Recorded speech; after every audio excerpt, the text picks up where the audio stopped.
Ang karugtong ng nakaraan, habang patungo ang ating bida sa kanyang pupuntahan nakarinig ito ng sigaw na nagmumula sa isang lalaki na sinisermonan ang dalawa pang lalaki, "My God, hindi kaya sumosobra ka na?" Sino bang lintik ang nagsabi nun? Habang palingalinga ang lalaki, humakbang ang ating bida palapit. "Ikaw, ba yun?" Muli itong humakbang, "Haha. So kilala mo ako. Ako ang law student ng Class 08, at ang lalaking may hustisya." Tae Sanjang. Mahinang bigkas nito habang nakatingin ang mga lalaki. "Anong sinasabi mo?" Kabadong sabi ng lalaki, "Sabi ko sumosobra ka naman yata. Ano? Ang lakas ng loob mo, isa ka lang freshman para sabihan mo ang student leader na kagaya ko. Siraulo kang fucker ka." Pasiga nagigil ng lalaki, "Ang siraulo ay hindi ako kundi ikaw." "Anong sabi mo? Sinabi mo ba na fucker ako?" "Oo, fucker ka. Kahit ikaw ang student leader, hindi ka binibigyan ng karapatang tawagin ang mga estudyante na isang fucker. Ano, mabuti pang bawiin mo na ang sinabi mo at humingi ka na lang ng tawad. Lalo na't isa sa ating o tayo ang matataguyod ng mga batas at hustisya ng bansang ito sa hinaharap. Ang pagmumura mo sa akin ay kapareho ng pagmumura sa lahat ng estudyante.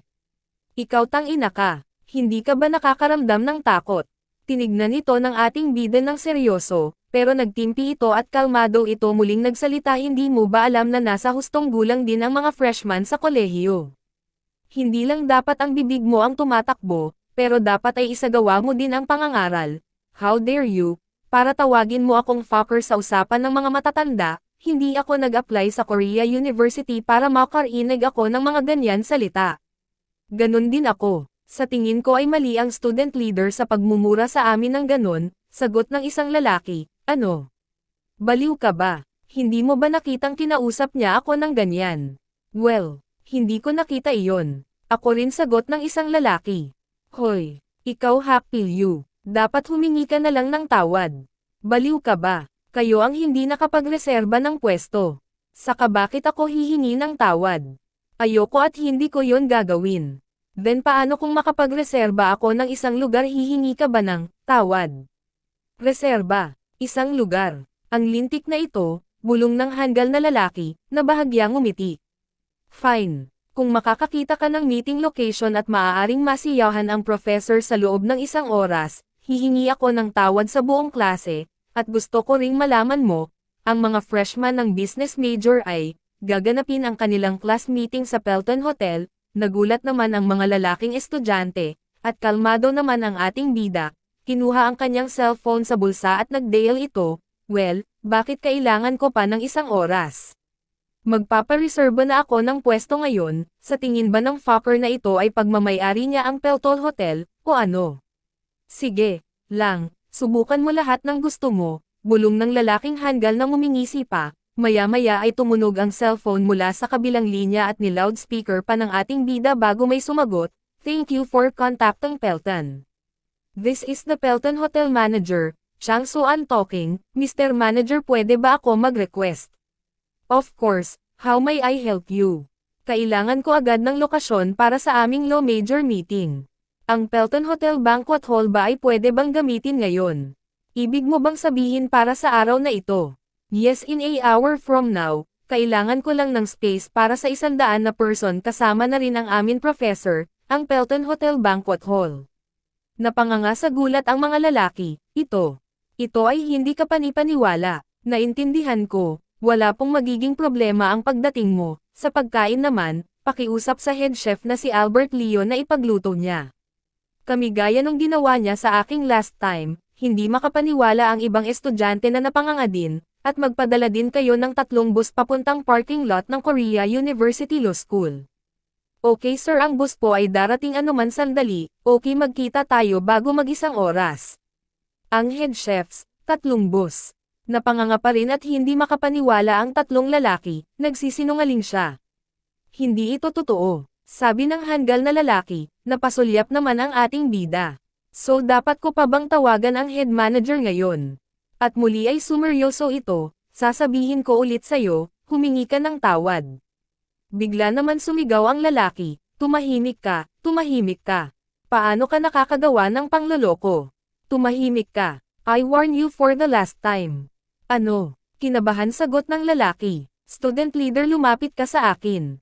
At nag-iba ang anyo ng ating bida, na nagmukhang monster o si Goku ito, lumabas ang mga ugat, tumalim ang mga mata, tumalas ang mga ngipin at nagkaroon ng mga apoy sa paligid, humingi ka ng tawad o papatayin kita. Nagulat naman ang student leader na pasigaw ito sa takot, at sinalagsalap pa ang mga kamay, na akala mo ay sinasaktan. Patawad, patawad, nagkamali ako, mag-iingat na ako sa mga sinasabi ko sa susunod, sigaw nito at kumari pa na ito ng takbo. Ano nangyari? Tignan nyo si Sunbay, bakit siya tumakbo palayo? Hahaha, bakit ganun ang mukha niya, halimaw ang itsura niya kanina, namumot lang sa takot, sabi ng Hangul sa isip. Siya lang kasi ang nakakakita ng ganun itsura. Hey, Tae-san, salamat sayo. Walang anuman, dapat magtulungan ang mga kasamahan kapag kailangan. San, bigkas ng dalawang lalaki na napaluha ito, ang cool mo. Napaka-refreshing niya. Tae-san, the best ka talaga. Nakakuha ka ng karma points, samantala sa Pelton Hotel, ano? Pupunta rin dito ang mga Tagalo Department. Oo, nakita ko nang dumating ang mga boss ngayon lang. Ganoon ba? Hindi ko alam, pero may mga food court din na sumusunod sa kanila, at ang head chef kasama nila pati ang foreign chef. Kung wala si Dong Sok-o sa kanila, sino ang nagpondo ng lahat? At kahit nandoon ang head chef, ito ay isang minimum na $100 sa isang tao. Habang ang isang babae ay kanina pa nakikinig sa usapan, dapat akong pumunta at suriin sa aking sarili. Bulong nito nang nakasimangot, habang busy ang mga tao sa hotel, hindi ba talagang sila bagay? Nagpatawag pa ng sila ng girl group. Ang manager ang nagpa-reserve ng banquet hall ng hotel sa loob ng wala pang isang oras. At ang nag-serve pa sa amin nitong top glass cooking. Totoo bang galing siya sa mayamang pamilya? Ayon sa chismis, ang side ng mama niya ay isang Chable family. Si Tae-san, sigurado ako magiging malaki ang oportunidad niya sa future. Talagang napaka-impressive niya. Mula sa isang tabi na nakikinig ang babae, si Tae-san. Ikaw na naman. Maya-maya ngumiti ito. Good. Tae-san Jang. I call dibs on you. Lumipas ng ilang araw, Lawyer Joe, kumusta ang Financial Supervisory Service case? Nasuspend ko ng lahat syempre. Dahil hindi ito labag sa batas, sa pamamagitan lamang ng kaunting kapanipaniwala, tumahimik sila ng husto, at siguradong may good sense. May kilala ka bang magaling sa business management? Business management, ulit nito. Bakit? Nag-iisip ka pang mag-take over sa isang negosyo? Oo, sana, sa nalalapit na future ay hahabulin natin ang isa. Gaano ba ito kalaki? Ito ba ay isang medium-size na business? Alam ko ba ito? Baka, ganun ba? Maari ba akong makakuha ng inumin mula sa aking mga kaibigan pagkatapos, sa ating kasalukuyan kapital hindi magiging mahirap na kunin ang ilang bumabagsak na negosyo? Ito ay isang grupo. Oo, magandang grupo nga yan. Ano? Group ba? Kamo. Ito ay Dangrayong kapag nagkataon. Hindi ba masyadong maliit ang Dangrayong? Maghangad tayo ng mas malaki. Then, wag mong sabihin. Yes, it's exactly ano man ang nasa isipan mo. Hey, Tae-san, wag sila. Hindi mo sila kaya. Sigaw ng abogado ng ating bida. Iniisip ko ang pagkuha sa grupo ng Ana. President Jang, dapat mo bang gawin yan? Ang grupo ng Ana ay namuhunan na maraming pera sa gobyerno. CEO Jang, dapat alam na alam mo yan, si Presidente O, ng Ana Group. Siguradong susubukan kanyang patayin. Tae-san, this time baka pwede ka na talagang mamatay, wag naman sana, nag-aalalang sabi ni Lawyer Joe. Wag kang mag-alala, hindi mo pwedeng maliitin ang bastard na si President O na yon. Bakit hindi ka nalang pumunta para sa Dangrayong Group, sa halip ay susubukan ko ring manghila ng ilang mga string, maganda rin naman ang Dangrayong. Pwede mo pang iregalo ito sa mother mo, hindi naman pwedeng main dish ang appetizer, di ba? Ano bang sinasabi mo? Sinasabi mo ba na ang Dangrayong ay isang appetizer, at ang Ana ay main dish? Malamang, pagkatapos mag-usap ng ating bida at ni Lawyer Joe, nagdala ng naman coffee ang kanyang secretary. Salamat sa coffee ngayon, Team Leader Yu. Ito lang ang pinakamaliit na magagawa ko. Maya-maya ay tumunog ang cellphone ng ating bida sa center table, agad itong sinagot. Hello, busy ka ba? Mula sa kabilang linya, Mama. Hindi naman po. Ano pong isyo? Ano bang sinasabi mong isyo? Tumawag ako, dahil gusto ko lang masigurado kung uma-attend ka ng mga klase mo ng maayos. Mula sa kabilang linya, kung curious kayo bakit hindi po kayo pumunta dito sa weekend. Ho ho, hindi ba dapat ikaw ang lumapit at pumunta dito di ba? Ako, bakit ma, may nangyari ba sa bahay? Walang nangyayari sa bahay pero may problema. Anong ibig nyo pong sabihin problema? Yun, yun mandatory conscription form dumating na. Mandatory conscription. Agad itong napanganga at nabigla, nakalimutan ko, gusto ko itong kalimutan. At habang nasa tenga ang kanyang cellphone ay napanganga ito sa gulat. Kahit na napagdaanan ko na, iniisip ko pa rin ang militar, ito ay isang malaimpyernong lugar kung saan ni mayaman o mahirap, at kakaibang mga tao at nakakagulat ng mga tao ang lahat ay magkakasama, President. Ibig mong sabihin, ang military service. Nakalimutan kong nasa harapan ko pala si team leader na si Yu. Bulong nito, na napatingin sa babae, ngumiti ito at, sinabihan ako na dumating na ang aking mandatory conscription form, whatever hindi ko na alam, a mandatory conscription. Sigurado akong magkakaroon ng first class ang presidente namin, Anong meron sa reaction niya? Kahit gaano mo pa ito tingnan, sa tingin ko ang hukbong dagat o mga espesyal na puwersa ay pinakaangkop na para sa iyo, parang na-touch naman ang ating bida sa sinabi ng babae, Team Leader Yu, paano ko nalaman ang edad mo? Putol ng babae sa sinabi ng ating bida, muntik nang mabulunan ang ating bida, haha. Nakikita ko na ang aming president tungkol sa mga kababaihan, kung kami mga babae ay interesado na kami mangyelekta ng lahat ng uri ng impormasyon tungkol sa lalaking iyon. Bahagya na pangiti ng nakanganga ang ating bida, at muling nagpatuloy ang babae sa pagsasalita. Gaya ng sinabi ko sa iyo dati, hindi ang lalaki ang humihila sa babae kundi ang babaeng unang nagbibigay ng motibo, kung nakita mong medyo kainahinala. Sa tuwing hinihiling mo sa akin na magpa-reserve ka ng upuan sa eroplano o isang silid sa hotel, palagi kang nagbabayad para dito. Kahit merienda o pizza na nagkakahalaga ng ilang daan libong won. Nakakapagtaka rin na maaari ka lang pumunta sa opisina kapag bakasyon o katapusan ng linggo, obvious naman yun. Bulong nito, higit sa lahat, pumapasok ka pa sa Korea University Law School. Kahit na, hindi niya naisip ito sa ganun karaming impormasyon, kumilos ito ng kalmado habang humigop ng coffee. Kaya nag-research ako ng konti. Halos alam ko kung saan ka nakatira kaya hinanap ko kung saang high school ka nag-aaral. Isang honorary graduate ng Jiangsu High School pagkatapos ay tinanggap sa Korea University Law School. Bigla naman napabuga ng kape ang ating bida lumabas ito sa kanyang ilong. Dahil sa nakita, bulong ng ating bida. Akala mo siguro tatawanan kita sa pagiging bata mo. Hindi yon, bahagyang kaba na sagot nito dahil sa Cocomelon, hindi ko alam kung gaano katalino ang mga babae ha. Oo, bigla iniba ng ating bida ang pwesto ng kanyang mata. Oo, walang katulad na kumpanya sa South Korea. At kahit middle schooler ka, sana ay nananatili pa rin ako dito ano ang kinalaman ng edad sa anumang bagay. Alam ko, naintindihan ko team leader. Gusto ko ang kabaitan ng president namin at hindi ako pupunta sa iba pang kumpanyang tulad nito. Hindi na kailangan pa pumunta sa ganyan degree, sabi ng ating bida sa kanyang isipan. Kaya hindi ako aalis dahil lang sa maninilbihan ka sa mandatory conscription. At hindi lang ako magpapadala ng mga liham kundi bibisitahin din kita sa bawat pagkakataon na makukuha ko. Hindi mo ako pwedeng pagtawanan sa pagiging old ko. Pero bakit parang gusto niya akong pumunta? Bulong ng ating bida. Hindi mo naman kailangan puntahan pa ako. Gulat ng babae. President, may mali ba ako nasabi? May ginawa ba akong mali? Ayaw mo ba sa akin? Parang may iyak na sinabi ng babae. Hindi sa ganun, actually ako ay, hindi pupunta sa militar. Samantala, sa isang gusali, hangnim sa tingin ko ang bastard ngayon ay pauwi na.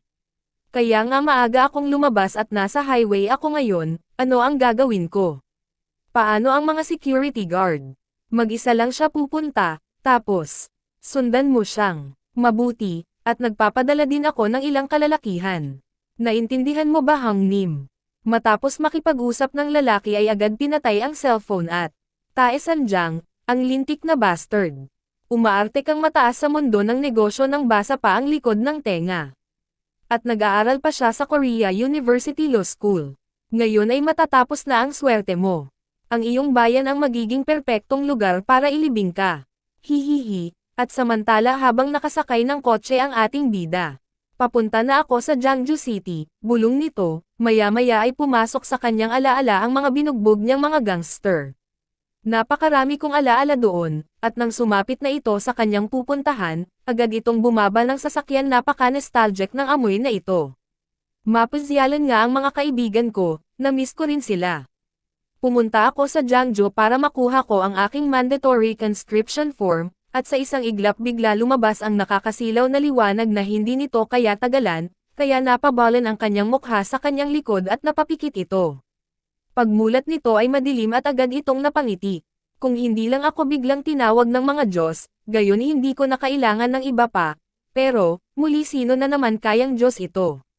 Nakakita ito ng lumang bahay sa panahong ng Joseon Dynasty, agad nitong pinuntahan at pumasok ito sa loob, hanggang may nakita siya uli ang pamilyar na mukha ng lalaki, ang professor, habang palapit ito sa kanya, o pumunta ka dito para makita uli ako. Hindi mahalaga kung paano muli kita nakita, ikaw bakit tinawag mo ako? Ngumiti ang lalaki, ayos ka lang ba? Ang tagal na rin, mukhang nasa good mood ka ngayon, haha. Parang ganon ba tingin mo? Oo, parang tingin ko may malaking nangyari, hinawakan ng lalaki ang salamin bago ito sumagot, ho, ang ganda pa rin ng senses mo katulad pa rin ng dati. Humalipkap ang dalawang braso nito at muling nagsalita, may, kahit ang tono mo ay nagbago, ngayon sabihin mo, anong nangyari? Paano ka nakakuha ng napakaraming points? Nakakabilib ka talaga. Narinig mo na ba ang tungkol sa lawa ng Diyos? Ang maalamat na lawa kung saan iniligtas ni Nova Hang Nim ang reyna ng duwende. At ang mga duwende na inupahan ni Gina Nuna ay tumawid din sa parehong lawa. Isang araw pumunta ako sa lawa ng Diyos. Nakapunta ako doon sa pamamagitan ng pag-iipon ng mga points na ibinigay mo sa akin, mukhang sikat na lugar ang God's Lake ah. First time ko din pumunta doon. At hindi pa rin ako nakakapunta pa doon, dahil maraming points ang kailangan, pero, mukhang tahimik at maganda, at ibang klase ito, eh. Ibang klase, ulit nito, at ito ay sobrang lambot talaga, patuloy ng lalaki, ha, ang lawa. Anong kakaiba doon? Eh hindi ba lawa lang naman yun, bulong ng ating bida. So, ano ang tungkol dito? Bakit ba, bigla mo sinasabi yon tungkol sa lawa? Huwag mong sabihin. Oo, kailangan kong kumuha ng lesson doon. Lesson? Bakit? Hindi ba matagal ko nang sinabi sa'yo ito? Ano? Dahil sa ancient rune language. Ano? Rune. Ulit nito, ho, oo, natutunan ko ang tungkol sa mga rune na iyon. My God, matuto siya ng language of magic, rune language na nakikita mo lang sa fantasy novels, bulong nito, sagot nito. Ngunit bilang kapalit ay tinuruan ko ring sila tungkol sa wika, pero may dahilan ba na kailangan matutunan ang wika ng mga Diyos? Yun ay para sa pagiging matataas na Diyos. Para tayong mga mas mababa kailangan nating itong matutunan para umangat. Ay, ganun ba? Gayon din ang mga Diyos sa kabilang panig ay madalas na pumupunta para makakuha ng part-time na trabaho. Alam mo rin naman iyon di ba? Dwarfs, elves, magicians at iba pa, my God, bulong nito. Oo, alam ko. Kaya naman tinuruan ko din sila ng wika, wow, talaga. At huwag mo rin sasabihin. Sa iba, kasi sila, ay nakakagulat na maraming points, especially at mga babaeng elves, ang mga katawan nila ay sobrang magaganda at malalaking tulad ng cocomelon, at malalaking rin ang mga points nila, so, ang malamlambot na bagay na sinabi nito kanina ay ang mga babaeng duwende. Bulong ng ating bida, kahit hindi elf queen ang iniligtas ni Nova Hang Nim, mukhang may nakilala rin siyang duwende. Ngayon parang nagseselos na talaga ako sa kanya, mayroon tinuro na ibinigay sa aking si Nova Hang Nim pero, gusto ko rin makakita ng isang duwende. Bulong nito sa isipan. Ang tahimik mo, nasuprisa ka ba? Dahil ganyan akong Diyos, ubo, talagang nirerespeto kita, Vansdale Hangnim. Pasiga nito at mamulong, at marami pa doon. Ngumiti ito at nag-thumbs up ng dalawang daliri. The best ka talaga, at nakakuha ka rin ng marami points. Pero, hindi ka pa rin makakapunta. Bakit? Gusto ko rin pumunta doon. Pasiga nitong sabi, hindi ka pa Diyos. Ano? Bakit hindi pa rin ako Diyos? Iba dito at iba rin doon, hindi mo kaya.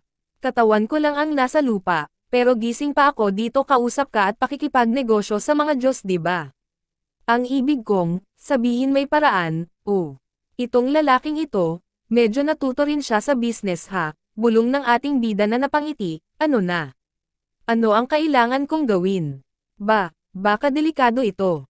Ano? Anong? At kailan pa naging delikado sa pag-aaral ng wika? Well, dapat kayanin mo ito. Nakaipon ka na ba ng marami points? Syempre may sapat na akong points, then, 2 doble ang original na presyo nito. Deal. Sigaw agad nito, ano? Ang bagay na ito ay hindi man lang pinag-isipan at mabilis niyang mapagpasyahan. Agad umakbay ang ating bida, ibig mong sabihin una palang hinahabol mo na yun points ko. Then, may deal pa ba tayo? Pawisan na sabi ng lalaki. Kapag inulit mo pa ng higit sa 2 beses, yan sinasabi mo, sasakit yan bibig mo. Ngayon, hawakan mo na ako at ibigay mo sa akin ang Ron language at kunin mo na ang aking mga points.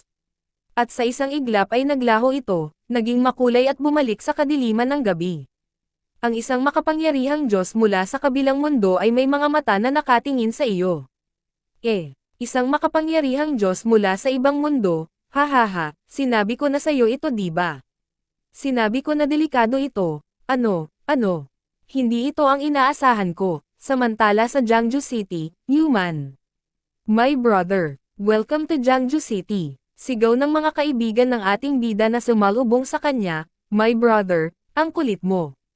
Gusto talaga kitang makita, kamusta ka na? Ang tagal mong hindi nagpakita bastard. Ako ba ang na-miss nyo? O ang wallet ko? Nakangiting sagot nito, pareho, bastard ka, agad naman nagtakbuhan ang mga kaibigan nito para yakapin ang ating bida, parang tumangkad ang bastard na ito, naging kayo na ba? O may iba pang mix? O blind date? Hangshek, si Tae-san ay palaging sikat sa mga kababaihan. Kailangan lang nating gawin ito ng maayos, tama ka dun. May seorya yon si Tae-san, at meron siyang magandang nuna mula sa Jiangsu Women College. Ganun nga meron pa isa si Clara, hehe. Haha, hoy si Dajan ang master ng pagtakbo tuwing nag-i-inhuman kami. Anong tinawag mo sa akin fucker ka? Alam nyo guys nakipag-blind date ako kahapon, ano? Ano ka mo blind date? Ikaw fucking traitor ka. Anyway kung sasama ka sige pagagandahin kita. Ang matured mo na talaga hahangchul. Tuwang-tuwa naman na pinapanood ng ating bida ang mga burwan at kalokohan ng kanyang mga kaibigan, sa kanilang get-together hindi matapos-tapos ang kanilang kwentuhan kahit inabot na ito ng hiteng gabi at habang nagsasalin ito ng soju sa baso, tinawagan mo ba ang mga ibang lalaki? Oo, lahat, nang maaaring dumating ay nagsabi na sila ay darating. I guess maraming tao ang darating ngayon. Nababaliw na silang lahat simula nung narinig nilang dumating ka. Hey! Gusto mong pumunta ng PC Cafe at maglaro ng StarCraft habang naghihintay tayo. Hey, Tae-san Jiang. Bigla binagsak nito ang baso na may laman soju sa lamesa, magsama kayo mga shit. Sino ba maglalaro ng StarCraft ngayon? Ano, syempre ang pinakamagandang laro ay FPSs. Ay upgrade mo na ba ang iyong mga laro, hahaha. Oo. Para sa amin na kailangang pumunta sa militar sa lalong madaling panahon ang mga FPSs ay ang pinaka-the best, nga pala nakuha nyo na lahat ang inyong mandatory service forms diba? Oo, ikaw nakuha mo na. Oo ikaw, dapat sabay-sabay din tayo pumunta sa military. Oo dapat nga, o group conscription is good as well.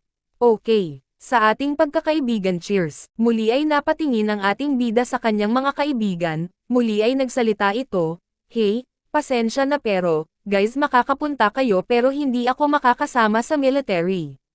Mayroon akong, strabismus, strabismus. Ulit ng mga kaibigan nito na bahagya pasiga, maya-maya ay kalmado nagsalita ang isa. Strabismus. Pero, bakit ka nagsusorry? At bigla tumayo ang mga ito pinaghahampas, batok, suntok ang mga kaibigan nito ang ating bida at sabay-sabay sinabi, ang galing-galing mo. Array, habang nagtatawanan ang mga ito, hindi ka pa ring maswerte bastard ka. Pupunta ang hang at magsisermon ng madaling araw at ipagdadasal ka araw-araw. Ang gem ng Jiangsu City. Let's go. I treat ko kayong lahat syempre ng buong araw ngayon, tara na. Sabay-sabay ito tumayo, at pumunta sila sa computer shop, na may parang mini bar, at nang makarating sila doon ay nagkanya-kanyang upo ito sa harap ng computer. Kahit anong sabihin ng kahit sino. Ito ay parang golden 20s, muli itong nag-inom, nag-toast ng beer, kwentuhan ng walang katapusan, mag-enjoy kayo ng husto. Dahil kahit anong kainin nyo o inumin nyo ay ayos din ang wallet ko. Maya-maya ay nagpaalam saglit ang ating bida, sandali lang check ko muna sandali ang kotse ko, kumain lang kayo, tumayo ito at lumabas papunta sa labas, kung saan nakaparking ang kanyang sasakyang. Habang patay ang mga ilaw sa poste, humakbang ito patungo sa kanyang kotse nang may narinig ito parang naapakan mula sa kanyang likod, hoy! Kayo, magsilabas nga kayo. At maya-maya ay naglabasan ang mga kalalakihan na parang mga adik na gangster, at may mga tato, at may hawak na mga naarmas na parang itak na malapad.